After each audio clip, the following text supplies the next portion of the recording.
दोस्तों, आज से कई सदियों पहले की बात है। पूरा पृथ्वी एक भयंकर बाढ़ में डूबा हुआ था, जिसमें नूह, उसका परिवार और कुछ जोड़े जानवर और पक्षी को छोड़कर बाकी का पूरा मानव जाति और जीव जंतु नष्ट हो गए। लेकिन बाइबल के शुरुआती अध्यायों में जब हम ध्यान देंगे तो हमें देखने को मिलता है कि बाढ़ से पहले का दुनिया हमारे आज के दुनिया से बहुत ही अलग और रहस्यमय था। आज की इस वीडियो में मैं आपको इस भयंकर बाढ़ से पहले की दुनिया का रहस्य और जीवन के बारे में बताने वाला हूँ। पूरी जानकारी के लिए वीडियो के अंत तक बने रहे। आइए वीडियो में आगे बढ़ते हैं।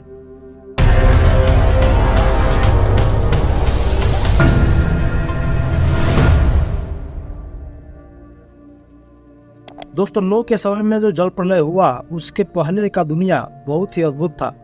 उस समय में लोगों का जीवन काल भी बहुत लंबे समय का होता था।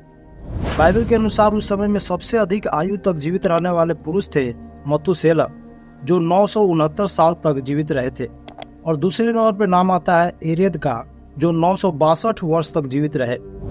इस भयंकर बाढ़ से पहले लोगों का परमेश्वर के साथ भी रिश्ता काफी गहरा था। परमेश्वर आमने सामने लोगों से बातें किया करते थे और उनके साथ समय बिताया करते थे। इतना खुशहाल और अद्भुत जीवन था उस समय। लेकिन आखिर ऐसा क्या हुआ कि परमेश्वर को पूरा पृथ्वी जल प्रलय से नष्ट करना उचित लगा? बाइबल बताती है कि परमेश्वर ने जब पृथ्वी की रचना की उससे पहले स्वर्ग में एक घटना हुई थी। परमेश्वर ने जिन स्वर्गदूतों को अपनी महिमा और स्तुति करने के लिए बनाया था, उनमें से कई स्वर्गदूतों ने परमेश्वर के विरुद्ध बलवा किया, और इसका शुरुआत किया लूसीफर शैतान ने, जिसे बाइबल में कई जगह पर भोर का तारा तो कहीं पे इब्लिस भी कहा गया है। परमेश्वर ने मनुष्यों के तरह ही स्वर्गदूतों को भी स्वतंत्र इच्छा दिया है, और इसीलिए जिन स्वर्गदूतों ने अपने पद को इनकार किया और परमेश्वर के विरुद्ध बलवा किया, उन्हें परमेश्वर ने स्वर्ग से गिरा दिया। इन गिराए गए स्वर्गदूतों का लीडर था शैतान, जिसने परमेश्वर से भी बड़ा होने का मन में विचार किया। लेकिन जब वह और उसके साथी स्वर्ग से गिरा दिए गए, तब से वह परमेश्वर के द्वारा सृष्टि की गई दुनिया को नष्ट करने का प्रयास करने लगा। परमेश्वर ने जब इसे बनाया था तब वह बहुत सारी आध्यात्मिक शक्तियां भी उसके पास थी, और इसे प्रधान दूत भी बनाया गया था। लेकिन स्वर्ग से गिराए जाने के बाद शैतान अपने अधिकार का इस्तेमाल परमेश्वर के सृष्टि को बर्बाद करने के लिए किया, और सबसे पहले इसने अदन के वाटिका में अपना पहला हमला किया।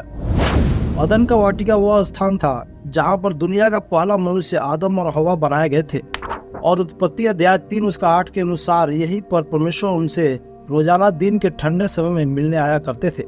इस अदन के वाटिका में एक विशेष प्रकार का पेड़ था जिसे भले और बुरे के ज्ञान का वृक्ष बताया गया है, और परमेश्वर आदम को आज्ञा दिया था कि वाटिका के सभी पेड़ का फल बिना हिचकिचाए खा सकते हो, लेकिन भले या बुरे के ज्ञान का वृक्ष के फल को कभी नहीं खाना।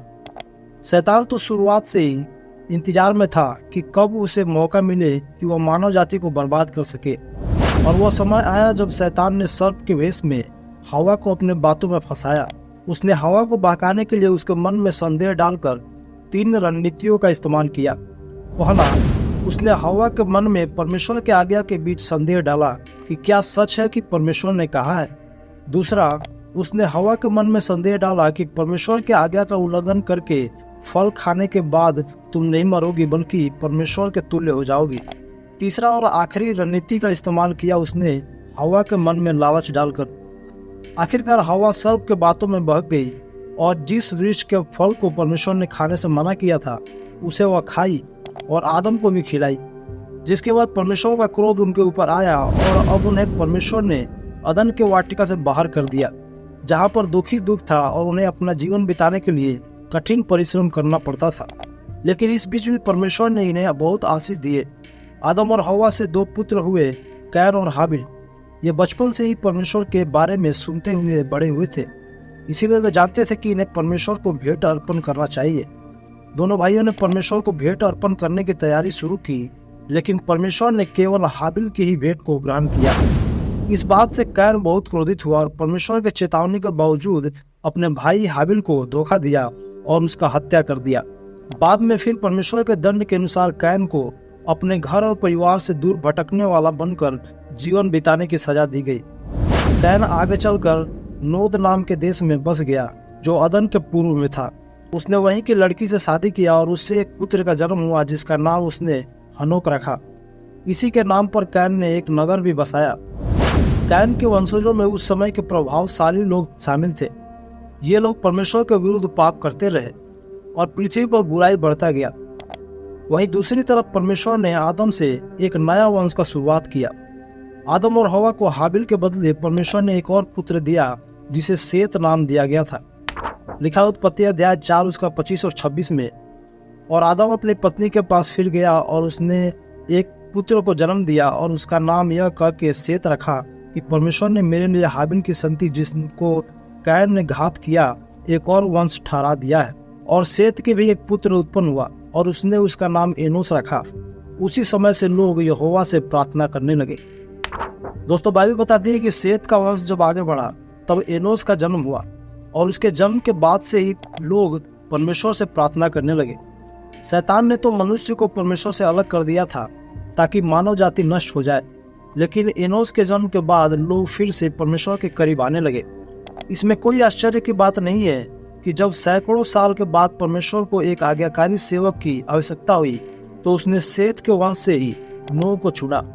लेकिन उसके पहले कैन के वंश भी बहुत तेजी से बढ़ रहे थे, जिनमें समय के साथ साथ बुराइयां भी बढ़ रही थी। लोगों में एक दूसरे के प्रति दया नहीं था, वे झूठ बोलने लगे, उसमें चोरियां और हत्याएं भी होने लगी। वहीं दूसरी ओर सेत के वंशज में परमेश्वर का आज्ञा पालन करने वाले और उसका भय मानने वाले लोगों का जन्म हुआ, जिनमें हनोक, मतुसेला और नूह भी शामिल है।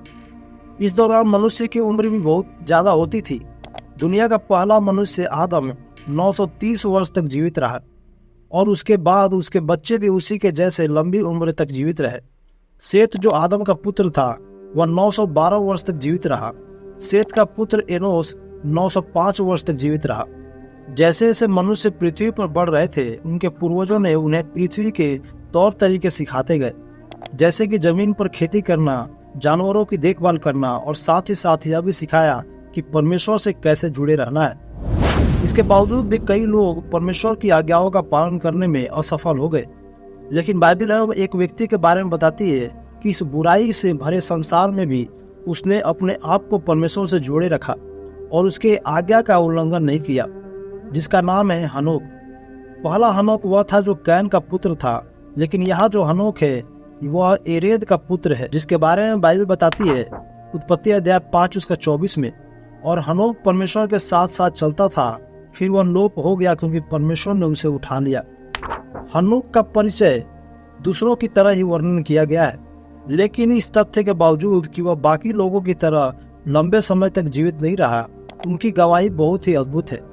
बाइबल बताती है कि वह परमेश्वर के साथ साथ चलता था और जब पृथ्वी छोड़ने का समय आया तो परमेश्वर ने उसे बिना मृत्यु के ही अपने पास बुला लिया।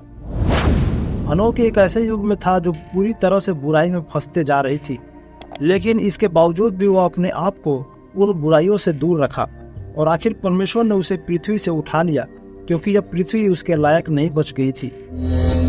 बाइबल बताती है कि परमेश्वर ने देखा कि पृथ्वी पर मानव जाति की दुष्टता बढ़ती जा रही है और उनके मन के विचार भी बुरे ही होते हैं। लिखा उत्पत्ति अध्याय 6 उसका 5 में। और यहोवा ने देखा कि मनुष्यों की बुराई पृथ्वी पर बढ़ गई है और उनके मन के विचार में जो कुछ उत्पन्न होता है सो निरंतर बुरा ही होता है। जल प्रलय से पहले जब इंसानियत धीरे धीरे खत्म हो रही थी, तभी शैतान ने परमेश्वर की सृष्टि पर एक और आक्रमण किया। जो स्वर्गदूत शैतान के साथ स्वर्ग से गिराए गए थे, उन्होंने मनुष्य के वंशज को बर्बाद करने का फैसला किया और इसीलिए उन्होंने जिससे चाहा उससे विवाह कर लिया और उसके पुत्र जो उत्पन्न हुए वे बहुत शूरवीर होते थे। इन्हीं बुराई के कारणों से परमेश्वर ने मनुष्य को बनाकर पछताया और परमेश्वर ने मनुष्य की आयु को भी, जो पहले बहुत लंबी हुआ करती थी, कम करके 120 वर्ष कर दिया।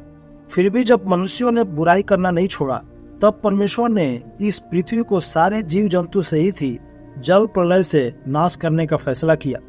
लेकिन इस बुरे लोगों के बीच भी एक ऐसा व्यक्ति था जो धर्मी था और परमेश्वर के साथ साथ चलता था। इसीलिए परमेश्वर ने नूह को, उसके परिवार और कुछ जोड़े जानवर और पक्षियों को जल प्रलय से बचाने का फैसला लिया और नूह को एक पानी का जहाज बनाने के लिए बोला। जिस प्रकार से परमेश्वर ने नूह को बोला था, ठीक उसी तरह से नूह ने परमेश्वर के आज्ञा के अनुसार किया। और जब जल प्रलय आया तब नूह, उसके परिवार और कुछ जोड़े जानवर और पक्षी भी बचाए गए, लेकिन बाकी के सभी लोग उस जल प्रलय में नाश हो गए। आशा करता हूँ आज की इस वीडियो से आपको कुछ सीखने को मिला होगा। वीडियो को लाइक करें, अपने विचार हमें कमेंट करके जरूर बताएं और चैनल को सब्सक्राइब करना नहीं भूलें। हम फिर मिलते हैं अगले वीडियो में, तब तक के लिए धन्यवाद। जय मसीह की।